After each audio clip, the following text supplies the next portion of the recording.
राधे राधे दोस्तों। भगवान श्री कृष्ण ने बताया पितृपक्ष में वह 3 समय कौन सा है जब पितर घर आते हैं। एक बार गरुड़ जी जो भगवान विष्णु के वाहन और उनके अनन्य भक्त हैं, अपने मन में एक शंका लेकर द्वारका पधारे। भगवान श्री कृष्ण ने उन्हें देखते ही अत्यंत प्रसन्नता प्रकट की और कहा, हे गरुड़, द्वारका में तुम्हारा स्वागत है। तुम्हारे आगमन से मेरा हृदय हर्षित है। अवश्य ही तुम्हारे मन में कोई गूढ़ शंका होगी। बताओ किस प्रयोजन से यहाँ आए हो। गरुड़ जी ने प्रणाम कर कहा, हे प्रभु, आप सर्वज्ञ हैं, आपसे कुछ भी छिपा नहीं है, किंतु एक शंका है जिसका समाधान केवल आपके श्रीमुख से ही सुनना चाहता हूँ। पितृपक्ष के विषय में मन में प्रश्न उठता है। कहा जाता है कि उन दिनों पितर अपने वंशजों के घर आते हैं, किंतु हे प्रभु, वे किन विशेष समयों पर अपने वंशजों के समीप पधारते हैं, यह रहस्य मैं आपसे जानना चाहता हूँ। भगवान श्री कृष्ण मंद मुस्कान के साथ बोले, हे पक्षीराज, तुम्हारा यह प्रश्न अत्यंत कल्याणकारी है। जो इसे समझ लेगा उसका जीवन और उसका कुल दोनों ही पवित्र हो जाएंगे। पितृपक्ष का रहस्य अत्यंत सूक्ष्म और गहन है। यह समय देवताओं के भी आदरणीय है। साधारण मानव के लिए तो यह और भी महत्वपूर्ण हो जाता है। मनुष्य जब श्रद्धा और आस्था से अपने पितरों का स्मरण करता है, तब वे विशेष क्षणों में घर आंगन में उपस्थित होकर आशीर्वाद प्रदान करते हैं, किंतु यह रहस्य सबके सामने प्रकट नहीं किया जाता। इसे वही जान पाता है जो श्रद्धा और भक्ति के साथ अपने पितरों का श्राद्ध तर्पण करता है। यह कहकर भगवान श्री कृष्ण ने गरुड़ जी की ओर गंभीर दृष्टि से देखा और बोले, हे गरुड़, तुम्हारे इन प्रश्नों का उत्तर मैं एक कथा के माध्यम से दूंगा। तुम ध्यानपूर्वक सुनो, क्योंकि पितृपक्ष का यह ज्ञान मानव जीवन के लिए कल्याणकारी और पवित्र करने वाला है। भगवान श्री कृष्ण बोले, हे पक्षीराज गरुड़, बहुत समय पहले की बात है। नंदीग्राम नामक नगर अपने वैभव और धर्म निष्ठा के लिए प्रसिद्ध था। वहाँ के राजा नलिनी धर्म परायण और न्यायप्रिय थे। वे प्रतिदिन प्रातःकाल सूर्य को अर्घ्य देते, देवताओं की पूजा करते और गुरुओं का सम्मान करते, किंतु एक प्रश्न उन्हें बार बार व्याकुल करता था। हर वर्ष जब भाद्रपद पूर्णिमा के बाद अमावस्या तक का समय आता, नगर के लोग श्रद्धा से श्राद्ध और तर्पण करते। वे कहते, यह पितृपक्ष है और इन दिनों पितर स्वर्गलोक से धरती पर आते हैं और अपने वंशजों का अन्न जल ग्रहण करते हैं। राजा नलिनी अक्सर देखते कि दरबार में आए साधु संत और ब्राह्मण भी इन दिनों में विशेष कर्म कांड करते हैं। नगर में चहल पहल रहती है। हर घर में पिंडदान, तर्पण और दान का आयोजन होता है, परंतु नलिनी राजा के मन में संशय था। उन्होंने सोचा, क्या सचमुच पितर पितृपक्ष में घर आते हैं? यदि आते हैं तो वे कब आते हैं? दिन में, रात में या केवल आवाहन के समय? उनका हृदय श्रद्धा और जिज्ञासा के बीच झूलता रहा। एक तरफ वे अपने पूर्वजों के लिए श्राद्ध रखते थे और दूसरी तरफ सत्य जानने की उत्कंठा उन्हें चैन से बेचैन कर रही थी। इसी बीच नगर में एक विचित्र घटना घटी। पितृपक्ष का पहला दिन था। रात के समय जब समस्त नगर दीपक के मृदुल ज्योति से आलोकित था, राजा नलिनी ने स्वप्न में देखा कि उनके पूर्वज आकाश मार्ग से उतर रहे हैं। उनके शरीर से दिव्य प्रकाश निकल रहा है और वे धीरे धीरे राजमहल के आंगन में उतरकर बोले, हे पुत्र नलिनी, श्रद्धा से स्मरण करो, हम आ चुके हैं। राजा नलिनी की नींद टूट गई और उनका हृदय तेजी से धड़क रहा था। उन्होंने सोचा, यह स्वप्न मात्र है या कोई गहरा संकेत। सुबह होते ही उन्होंने अपने गुरु और राज ऋषि को बुलवाया। ऋषि को प्रणाम कर राजा नलिनी ने निवेदन करते हुए बोले, हे गुरुदेव, पितृपक्ष का समय आ गया है। लोग कहते हैं कि इन दिनों पितर आते हैं, परंतु वे कब आते हैं और कैसे आते हैं तथा क्या करने से प्रसन्न होते हैं, यह रहस्य मैं जानना चाहता हूँ। ऋषि ने शांति से अपनी करुणा भरी दृष्टि राजा नलिनी पर डाली और वे बोले, राजन, पितृपक्ष में 3 ऐसे काल होते हैं जब पितरों का आगमन निश्चित होता है। पहला, मध्याह्न काल अर्थात दोपहर का समय, जब सूर्य आकाश के मध्य भाग में स्थित होता है। उस समय देवताओं और पितरों के लोकों के मार्ग खुल जाते हैं। पितर सूक्ष्म रूप से पृथ्वी पर उतरते हैं और अपने वंशजों द्वारा अर्पित अन्न, जल, तिल और कुश ग्रहण करते हैं। इसलिए शास्त्रों में कहा गया है कि श्राद्ध दोपहर को ही करना चाहिए। दूसरा, रात्रि काल। रात्रि का समय भी रहस्यमय होता है। जब चारों ओर मौन छा जाता है, तब पितर घर आंगन में आते हैं और वे देखते हैं कि उनके वंशज उन्हें याद करते हैं या नहीं। कभी वे स्वप्न में दर्शन देते हैं तो कभी आंगन में हल्की आहट बनकर प्रकट होते हैं। यदि दीपक जलाकर स्मरण किया जाए तो वे प्रसन्न होकर आशीर्वाद देते हैं। तीसरा, आवाहन का क्षण। पितर समय से बंधे नहीं होते हैं। जब भी कोई श्रद्धालु पितृदेवाय नमः कहकर श्रद्धा से जल अर्पित करता है, पितर तुरंत उपस्थित होकर उस आह्वान को स्वीकार करते हैं। उनके लिए श्रद्धा ही सबसे बड़ा सेतु है। धन, संपत्ति या भव्यता नहीं, बल्कि सच्चा हृदय उन्हें आकर्षित करता है। ऋषि आगे बोले, हे राजन, पितरों का आना जाना केवल एक परंपरा नहीं है, बल्कि यह ऋण और कर्तव्य का चक्र है। देवताओं का ऋण यज्ञ से, ऋषियों का ऋण ज्ञान से और पितरों का ऋण श्राद्ध और तर्पण से चुकाया जाता है। जो अपने पितर को स्मरण करता है वह कुल को उज्जवल करता है। जो उन्हें भूल जाता है उसके घर में सुख शांति धीरे धीरे लुप्त हो जाती है। राजा नलिनी उनकी बातें बहुत ध्यान से सुन रहे थे। उनके हृदय में श्रद्धा उमड़ रही थी। उन्होंने विनम्रता से कहा, गुरुदेव, अब मैं समझ गया कि पितर केवल बीते हुए नहीं हैं, वे आज भी हमारे साथ हैं, हमारी हर आहुति को स्वीकार करते हैं और हमारे कर्मों को देखते हैं। कृपया मुझे यह भी बताइए कि इन तीनों समय को अनुभव कैसे कर सकता हूँ। ऋषि मुस्कुराए और बोले, राजन, अनुभव का मार्ग श्रद्धा और आचरण से गुजरता है।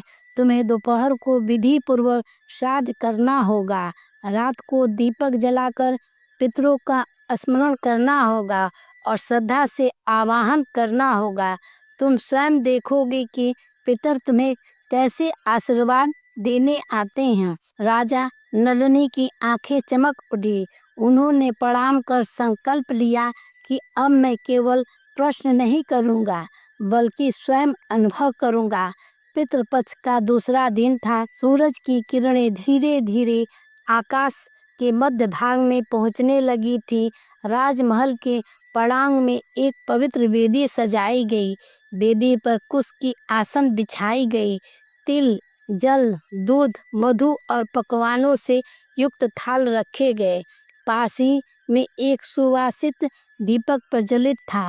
राजा नलिनी स्नान कर शुद्ध वस्त्र धारण किए, हाथ जोड़कर अपने गुरु महर्षि के साथ वेदी पर बैठे। ऋषि ने शांत स्वर में कहा, राजन, यह वही समय है जिसे शास्त्रों में मध्याह्न काल कहा जाता है। इसी समय पितर अपने वंशों की ओर खींचे हुए चले आते हैं। बस तुम्हें श्रद्धा से आवाहन करना होगा।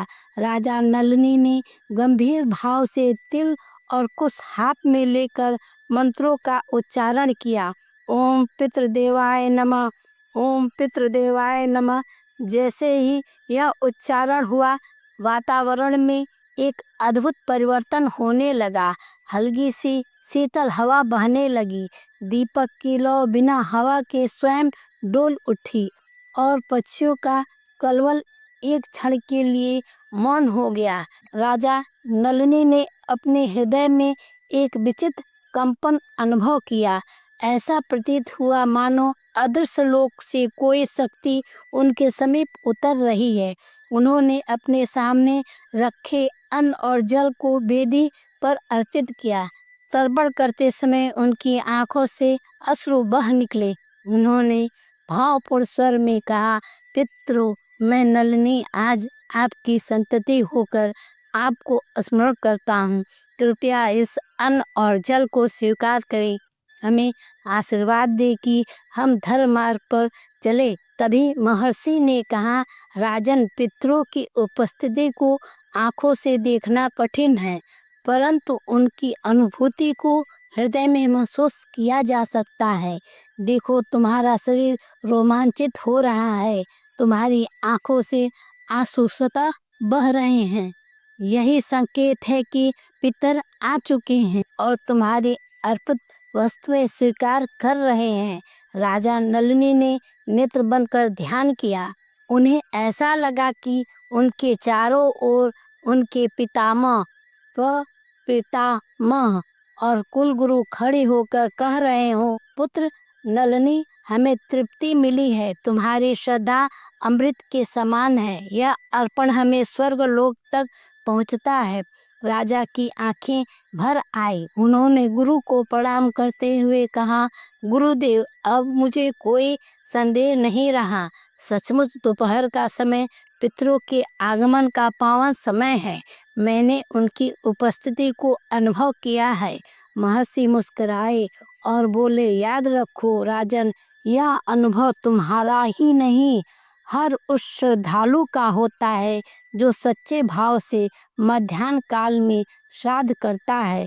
पितर अन्न और जल नहीं बल्कि श्रद्धा का स्वाद ग्रहण करते हैं। यही कारण है कि दोपहर को श्राद्ध कर्म करने का सर्वोत्तम समय कहा गया है। मध्याह्न का दिव्य अनुभव पाकर राजा नलिनी का हृदय श्रद्धा से भर गया। उन्होंने निश्चय किया कि पितृपक्ष के प्रत्येक दिन वे अपने पूर्वजों का श्राद्ध करेंगे और उनके प्रति अपने कर्तव्य का पालन करेंगे। अगले दिन राजमहल के विशाल प्रांगण को और भी भव्य रूप से सजाया गया। 100 कलशों में गंगा जल भरा गया। भूमि पर कुश की रेखाएं खींची गईं और पवित्र वेदी पर विभिन्न प्रकार के पकवान, फल, मिठाइयाँ, दूध, दही, घी, शहद और अन्न रखे गए। महर्षि ने राज परिवार को साथ लेकर वेदी के सामने बैठाया। वे बोले, राजन, आज तुम अपने वंशजों की ओर से कुल के पितरों का श्राद्ध करोगे। यह केवल कर्म कांड नहीं बल्कि आत्मा का संवाद है। ध्यान रखना, हर अन्न का दाना श्रद्धा से अर्पित होना चाहिए। राजा नलिनी ने स्नान कर श्वेत वस्त्र धारण किए। उन्होंने हाथ जोड़कर मंत्रोच्चार शुरू किया। ओम पितृदेवाय नमः, स्वधा नमः। जैसे ही उन्होंने जल और तिल अर्पित किया, महल के वातावरण में पुनः वही अद्भुत शांति छा गई। धीरे धीरे दीपक की लौ लहराई, हवा में मंद गंध फैलने लगी और ऐसा लगा मानो अदृश्य लोक से कोई शक्ति उतर आई हो। राजा का हृदय कंपायमान हो उठा। उनकी आंखों के सामने दृश्य बदलने लगा, मानो उन्होंने अपने पितामह को देखा हो, जो दिव्य रूप से खड़े होकर कह रहे थे कि पुत्र नलिनी, तुम्हारी श्रद्धा ने हमें तृप्त कर दिया। यह अन्न और जल सूक्ष्म रूप से हमारे लिए अमृत के समान है और उनके प्रपितामह प्रकट हुए, जिन्होंने आशीर्वाद देते हुए कहा, स्मरण रखो पुत्र, हम केवल अर्पित अन्न से संतुष्ट नहीं होते, बल्कि तुम्हारी भावना और श्रद्धा से तृप्त होते हैं। तुम्हारे मन की निर्मलता ही हमें दिव्य आनंद देती है। राजा नलिनी ने आंसू भरी आंखों से अपने पितरों को प्रणाम किया। राजा हाथ जोड़कर प्रार्थना करते हुए बोले, हे पितृ, हमें आशीर्वाद दे कि हम धर्म मार्ग से विचलित न हो।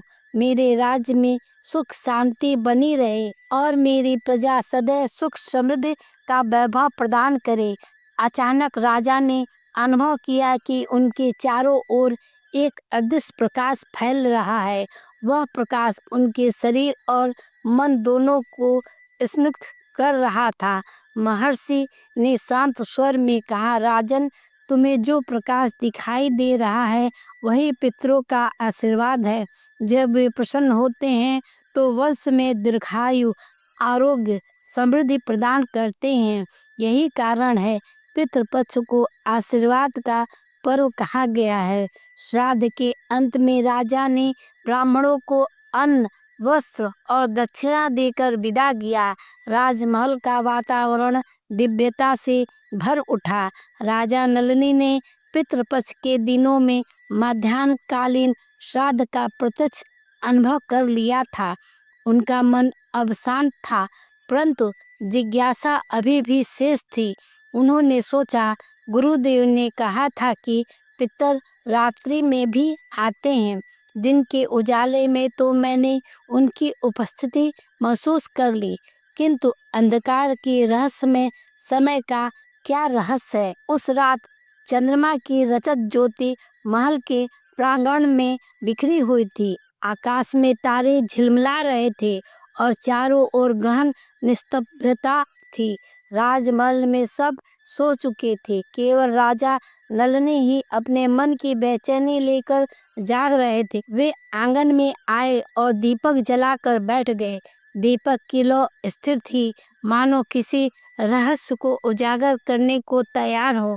राजा नलिनी ने धीमे स्वरों में मंत्रों का उच्चारण किया। ओम पितृदेवाय नमः, स्वधा नमः। अचानक वातावरण में हल्की सी सिरहन फैल गई। राजा नलिनी को लगा मानो आंगन की हवा एकदम ठंडी हो गई है। दीपक की लौ धीरे धीरे कांपने लगी और तभी उन्होंने देखा कि महल के द्वार पर धुंध के समान आकृतियां प्रकट होने लगी। वे आकृतियां धीरे धीरे स्पष्ट होने लगी। एक वृद्ध पुरुष, एक मध्यम आयु का योद्धा और एक गौरवशाली ऋषि समान पुरुष। राजा का हृदय धड़कने लगा। उन्होंने पहचान लिया कि यह उनके पितामह, पितामह और कुलगुरु हैं। वे मौन खड़े थे, किंतु इनकी आंखों से करुणा और आशीर्वाद झलक रहा था। पितामह ने मृदु स्वर में कहा, पुत्र नलिनी, दिन में हम तुम्हारे श्राद्ध से तृप्त हुए थे, परंतु रात्रि में हम तुम्हारे घर इसलिए आते हैं ताकि तुम्हें देख सकें, तुम्हारे जीवन की स्थिति जान सकें और तुम्हें आशीर्वाद दे सकें। जो वंशज रात को दीपक जलाकर हमें स्मरण करते हैं, उनके घर में कभी दरिद्रता नहीं आती। राजा नलिनी भाव विभोर हो उठे। उन्होंने हाथ जोड़कर कहा, हे पितरों, आपके दर्शन से मेरा जीवन धन्य हो गया। कृपा मेरे राज्य और प्रजा को आशीर्वाद दे।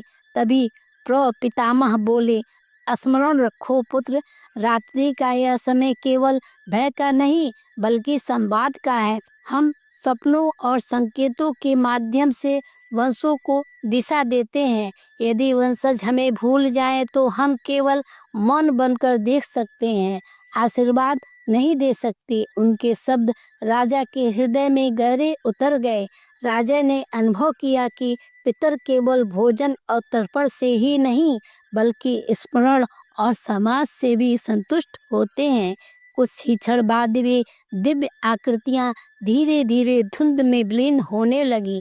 दीपक की लौ पुनः स्थिर हो गई और आंगन में ठंडी हवा भी सामान्य हो गई। राजा नलिनी स्तब्ध बैठे रहे। उनके रोम रोम में एक अलौकिक आनंद था। उन्होंने मन ही मन निश्चय किया कि वे प्रतिदिन रात्रि को दीपक जलाकर पितरों का स्मरण करेंगे। सुबह होते ही वे गुरु के पास पहुँचे और पूरी घटना सुनाई। रात्रि का रहस्यमय अनुभव पाकर राजा नलिनी का मन अब और भी उत्सुक हो गया था। वे पितरों की दिव्य उपस्थिति से अभिभूत थे, परंतु साथ ही साथ वह यह सोचते थे कि क्या पितर केवल अन्न, जल और दीपक से प्रसन्न हो जाते हैं या हमें जीवन के लिए कोई दिशा भी देते हैं। उस रात वे मन में यही विचार लिए सोए। धीरे धीरे उनकी चेतना नींद में विलीन हो गई। तभी एक अद्भुत स्वप्न प्रारंभ हुआ। राजा नलिनी ने देखा कि वे एक विशाल वन में खड़े हैं। चारों ओर घना अंधेरा है और कहीं से अंतर्मन में कोई पुकार रहा है।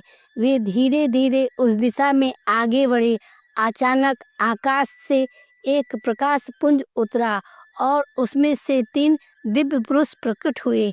वही उनके पितामह, प्रपितामह और कुल गुरु थे। पितामह ने आगे बढ़कर कहा, पुत्र नलिनी, दिन में हमने तुम्हारा अर्पण स्वीकार किया, रात में तुम्हारे घर आए और अब स्वप्न में तुम्हें शिक्षा देने आए हैं।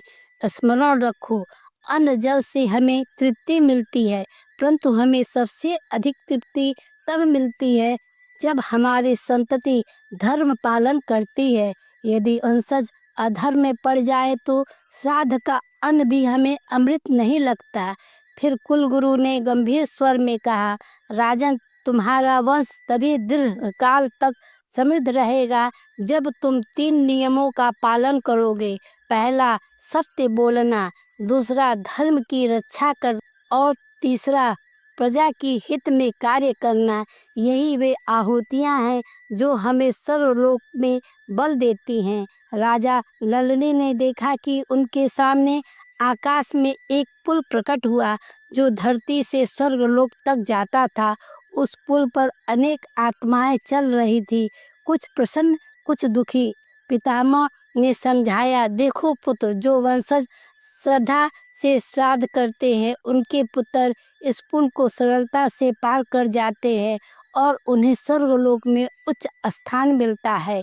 किंतु जिनके वंशज उन्हें भूल जाते हैं वे आत्माएं यहाँ भटकती रहती हैं। राजा नलिनी का हृदय कांप उठा। उन्होंने हाथ जोड़कर कहा, हे पितरों, मैं वचन देता हूँ कि जीवन पर्यंत न केवल श्राद्ध करूँगा बल्कि धर्म मार्ग पर भी चलूँगा। मेरी प्रजा भी इस रहस्य को जान सके, इसलिए मैं उन्हें शिक्षा दूंगा। जैसा ही राजा ने यह वचन दिया, वह प्रकाशपुंज और पितरों की आकृतियां धीरे धीरे आकाश में विलीन हो गईं। राजा नलिनी की नींद टूट गई। वे पसीने से भीगे हुए थे, परंतु उनके हृदय में एक अद्भुत शांति थी। सुबह होते ही वे गुरु के पास पहुँचे और स्वप्न का वर्णन किया। गुरु ने मुस्कुराकर कहा, राजन, यह केवल स्वप्न नहीं बल्कि पितरों का संकेत है। उन्होंने तुम्हें यह बताने के लिए यह दृश्य दिखाया है कि श्राद्ध केवल कर्म कांड नहीं बल्कि धर्म पालन का स्मरण है।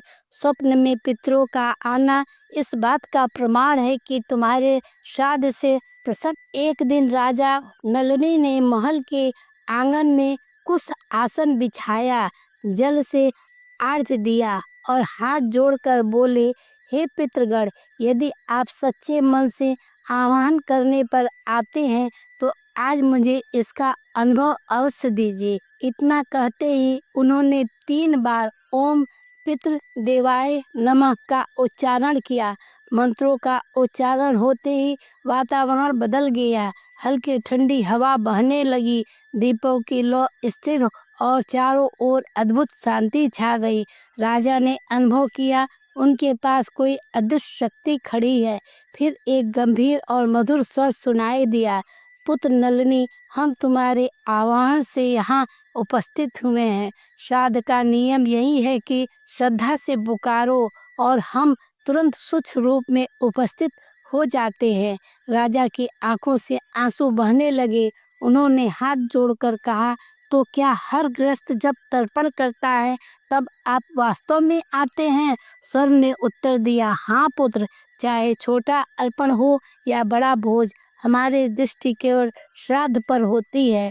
तिल, कुश और जल की आहुति जब शुद्ध मन से दी जाती है तो हम अमृत की भांति उसे स्वीकार करते हैं, किंतु यदि मन अशुद्ध हो तो सोने के पर्वत से भरे थाल भी हमें तृप्त नहीं कर सकते। उस स्वर ने आगे कहा, पुकार की शक्ति अद्भुत है। जब संतान सदा मंत्र से जल अर्पित करती है तो पितर तुरंत उस आह्वान का उत्तर देते हैं। यदि कोई संतान भूल से भी अपने पितरों को ना पुकारे तो हम प्रतीक्षा करते हैं, शायद अगली पीढ़ी याद कर ले। यही कारण है कि श्राद्ध केवल कर्म नहीं बल्कि पीढ़ियों को जोड़ने वाली एक दिव्य कड़ी है। राजा नलिनी ने इस रहस्य को केवल अपने तक सीमित नहीं रखा, उन्होंने सभा बुलाई और सबको बताया। हे प्रजाजनों, जब भी आप अपने पितरों का आवाहन करें तो यह मत सोचें कि वे दूर सर्वलोक से चलकर आने में देर करेंगे। वे सूक्ष्म रूप में आपके पास उपस्थित हो जाते हैं। कभी तर्पण के जल को कम मत समझो, क्योंकि वही जल पितरों के लिए अमृत है। लोग यह सुनकर अभिभूत हो गए। कई गृहस्थों ने उसी दिन से नियमित तर्पण और पितरों का स्मरण करना आरंभ कर दिया। इस प्रकार राजा नलिनी ने अनुभव किया कि पितर किसी भी निश्चित स्थान पर बंधे नहीं रहते, वे श्राद्ध और आवाहन की ध्वनि से ही अपने वंशजों के पास पहुंच जाते हैं।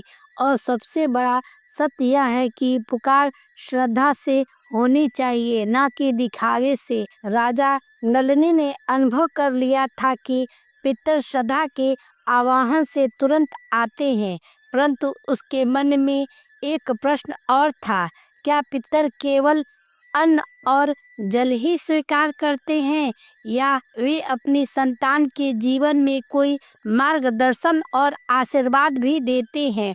इस रहस्य को जानने का अवसर उन्हें बहुत शीघ्र ही प्राप्त हुआ। राज्य में एक वर्ष अकाल पड़ गया, वर्षा नहीं हुई, खेत सूख गए और प्रजा संकट में आ गई। राजा नलिनी दिन रात चिंतित रहते। वे सोचते थे कि यदि यह स्थिति लंबी हुई तो प्रजा भूख से त्रस्त हो जाएगी। एक रात वे गहन विचारों में डूबे हुए सो गए। तभी उन्हें स्वप्न नहीं बल्कि जागृत अवस्था में ही एक अनुभूति हुई। अचानक उनके कक्ष में एक हल्की रोशनी फैली और चारों ओर मधुर सुगंध फैल गई। राजा ने सुना, एक कोमल किंतु गंभीर स्वर गूंज रहा है, पुत्र नलिनी, घबराओ मत, हम तुम्हारे पितर हैं। यह अकाल प्रजा की परीक्षा है, किंतु तुम्हें एक उपाय बताना हमारा कर्तव्य है। यदि तुम गंगा घाट तट पर जाकर पीपल के वृक्ष के नीचे यज्ञ करोगे और वहां पितृ को तर्पण दोगे तो वर्षा अवश्य होगी। राजा ने तुरंत यह संदेश स्वीकार किया और अगले दिन ऋषि को बुलवाया और उस यज्ञ की तैयारी करवाई। यज्ञ प्रारंभ हुआ। राजा ने पितरों का आवाहन करते हुए अर्घ्य दिया।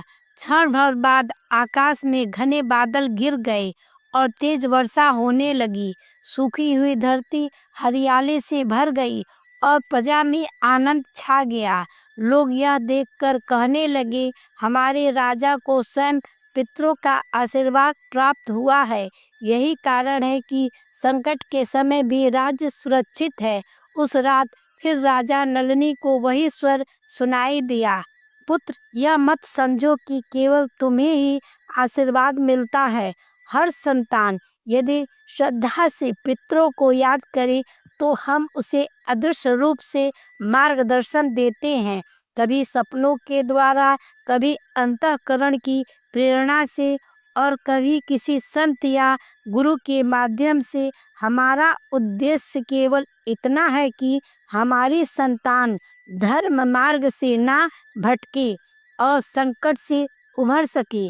राजा नलिनी ने प्रजाजनों को यह रहस्य बताया। उन्होंने कहा, पितर केवल कर्म कांड के पात्र नहीं हैं, वे हमारे रक्षक भी हैं। उनकी आत्माएं हमारे चारों ओर है और उनका आशीर्वाद हर कठिन घड़ी में हमें संभालता है। यदि हम सच्चे मन से उनका स्मरण करें तो वे अदृश्य रूप से हमें मार्ग दिखाते हैं। यह सुनकर लोगों के हृदय में श्रद्धा और भी गहरी हो गई। अब श्राद्ध को केवल परंपरा नहीं बल्कि पितरों के आशीर्वाद का माध्यम मानने लगे। राजा नलिनी के राज्य में एक वैश्य परिवार रहता था। धनी संपन्न होने के बावजूद वे घमंडी और स्वार्थी थे। उस परिवार के मुखिया धनपाल ने कभी श्राद्ध या तर्पण नहीं किया। वह कहता, मरने के बाद कोई वापस नहीं आता, यह सब व्यर्थ के कर्म कांड है। उसकी पत्नी कई बार समझाती पर धनपाल हंसकर टाल देता। धीरे धीरे अजीब घटनाएं होने लगी। घर के दीपक अपने आप बुझ जाते, अन्न के भंडार में अचानक कीड़े लग जाते और रात को किसी के रोने की आवाज सुनाई देती। धनपाल ने इसे संयोग मानकर नजरअंदाज कर दिया, परंतु एक दिन उसका बड़ा बेटा बीमार पड़ा। वैद्य ने दवा दी पर कोई असर नहीं हुआ। रात में धनपाल ने स्वप्न देखा। उसके पितामह और परदादा खड़े थे। उनकी आंखों में आंसू थे और वे क्रोधित स्वर में बोले, अरे मूर्ख, तूने कभी हमें स्मरण नहीं किया। हमने तुझे धन संपत्ति दी पर तू घमंड में डूब गया। क्या तुझे इतना भी बोध नहीं है कि जिस वंश ने तुझे जन्म दिया उसी को भूल कर तू पाप कर रहा है। यदि अब भी नहीं सुधरा तो तेरा वंश संकट में पड़ जाएगा। धनपाल भयभीत होकर जाग उठा। उसका शरीर कांप रहा था। सुबह होते ही उसने राजा नलिनी से भेंट की और सारी बात बताई। राजा नलिनी ने गंभीर होकर कहा, धनपाल, पितरों का क्रोध बहुत भारी होता है। जब वंशज उन्हें भूल जाते हैं तो वे पहले संकेत देते हैं। यदि चेतावनी अनसुनी की जाए तो वंश में रोग, धन हानि होती है। अभी भी समय है, स्नान करके तर्पण करो, अन्न का दान दो और पितरों से क्षमा मांगो। धनपाल ने वैसा ही किया। आश्चर्य, उसके पुत्र की बीमारी धीरे धीरे ठीक होने लगी और घर की अशांति दूर हो गई। उस रात धनपाल को फिर स्वप्न आया। इस बार पितामह ने प्रसन्न होकर कहा, पुत्र, हम क्रोध करते हैं परंतु विनाश के लिए नहीं। हमारी चेतावनी तुम्हें धर्म मार्ग पर लाने के लिए होती है। याद रखो, पितृभक्ति केवल हमारी शांति के लिए नहीं बल्कि तुम्हारे जीवन की रक्षा के लिए भी आवश्यक है। राजा नलिनी के राज्य में एक ब्राह्मण दंपति रहते थे, सुमति और उनकी पत्नी सुभद्रा। वे अत्यंत गरीब थे परंतु उनका मन पवित्र और श्रद्धा से भरा था। पितृपक्ष में वे प्रतिदिन नदी के तट पर जाते, कुश और तिल से तर्पण करते और जो भी थोड़ा बहुत अन्न होता उसका भाग पितरों को अर्पित करते। लोग उनका उपहास करते, इतने गरीब होकर भी श्राद्ध करते हो, इससे क्या मिलता है? परंतु सुमति विनम्रता से उत्तर देते, पितरों का आशीर्वाद ही हमारी सबसे बड़ी संपत्ति है। धन आए या ना आए परंतु उनका आशीर्वाद मिलना आवश्यक है। एक दिन तर्पण करते समय सुमति ने देखा कि जल में उनकी छवि के पीछे एक दिव्य प्रकाश झिलमिला रहा है। सुभद्रा ने भी अनुभव किया कि कोई अदृश्य हाथ उसके सिर पर आशीर्वाद रख रहा है। उस रात उन्हें स्वप्न में उनके पितर प्रकट हुए और बोले, पुत्र, तुम्हारी श्रद्धा ने हमें तृप्त कर दिया है। हम तुम्हें यह आशीर्वाद देते हैं कि तुम्हारे घर में कभी अन्न की कमी नहीं होगी और तुम्हारी संतानें धर्मशील होगी। कुछ ही दिनों बाद आश्चर्यजनक घटनाएं होने लगी। उनके सूखे खेत में अचानक हरियाली आ गई। गांव का एक धनी व्यापारी उन पर प्रसन्न हुआ और उन्हें कुछ भूमि दान में दे दी। उनकी गायों ने अधिक दूध देना शुरू कर दिया। धीरे धीरे उनका जीवन समृद्ध होने लगा। लोग हैरान थे कि इतना बड़ा परिवर्तन कैसे हुआ। सुमति ने सबको बताया, यह सब मेरे पितरों का आशीर्वाद है। हमने उन्हें श्रद्धा से याद किया और उन्होंने हमें समृद्धि दी। धन तो बदलता रहता है, परंतु पितरों का आशीर्वाद अस्थाई है। उस रात फिर पितरों की वाणी सुनाई दी, पुत्र याद रखो, जब वंशज श्रद्धा से श्राद्ध और तर्पण करते हैं तो पितर संतान की आयु बढ़ाते हैं, घर में समृद्धि और जीवन में शांति प्रदान करते हैं। यह आशीर्वाद अदृश्य होता है, परंतु उसका फल अस्थाई और अटल होता है। पितृपक्ष का समय धीरे धीरे समाप्ति की ओर बढ़ रहा था। राजा नलिनी और उनकी प्रजा ने पूरे पखवाड़े श्रद्धा से पितरों का स्मरण किया, तर्पण और श्राद्ध किया। और प्रश्न सबके मन में था, पितर कब और कैसे अपने लोक लौटते हैं और जाते समय भी हमें क्या आशीर्वाद देते हैं। पितृपक्ष की अमावस्या के दिन राजा नलिनी ने विशेष श्राद्ध का आयोजन किया। गंगा तट पर कुश का आसन बिछाया गया, दीपक जलाए गए और सैकड़ों ब्राह्मणों को आमंत्रित किया गया। राजा नलिनी ने हाथ जोड़कर प्रार्थना की, हे पितृगण, आप इन दिनों हमारे घर आंगन में आए, हमें शिक्षा दी, आशीर्वाद दिया। अब जब आप अपने लोक को लौटने वाले हैं तो हमें अंतिम संदेश दीजिए।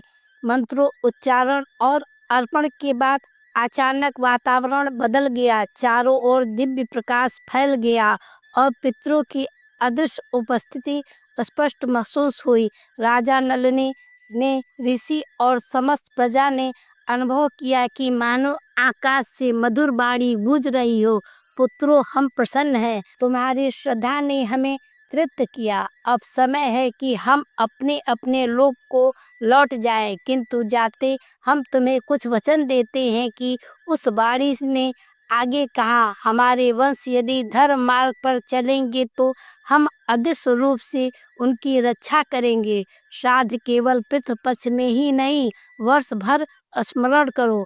दिवाली, संक्रांति और ब्रह्म मुहूर्त में भी हम आशीर्वाद देने आते हैं। यदि कोई हमें श्रद्धा से पुकारे तो हम तुरंत उसके समीप पहुंचते हैं, चाहे वह गरीब हो या धनी। याद रखो, पितृभक्ति का फल केवल इस लोक में नहीं, परलोक में भी मिलता है। जब तुम स्वर्ग में जाओगे, हम तुम्हारा स्वागत करेंगे। धीरे धीरे वह प्रकाश पुंज आकाश की ओर उठने लगा। राजा नलिनी और प्रजा की आंखों में आंसू थे, परंतु उनके हृदय संतोष से भरे थे। उन्होंने देखा कि पितरों की आकृतियां एक एक करके दिव्य मार्ग पर आगे बढ़ रही हैं, मानो आकाश का द्वार उनके लिए खुल गया है। जाते जाते वह बाड़ी फिर गूंजी, पुत्रों, अगले पितृपक्ष में फिर मिलेंगे। तब तक धर्म मार्ग पर चलना और हमें अपने जीवन से कभी अलग मत मानना। उस दिन के बाद राजा नलिनी के राज्य में एक नई परंपरा स्थापित की। उन्होंने आदेश दिया, प्रत्येक परिवार पितृपक्ष की समाप्ति पर दीप दान करे। वह दीप इस बात का प्रतीक होगा कि हमारे पितर लौट गए हैं, परंतु उनका प्रकाश हमारे जीवन में सदा बना रहेगा। आज की कथा कैसी लगी, कमेंट बॉक्स में कमेंट करके ज़रूर बताइए। वीडियो को लाइक कीजिए, शेयर कीजिए और हमारे चैनल को सब्सक्राइब करें।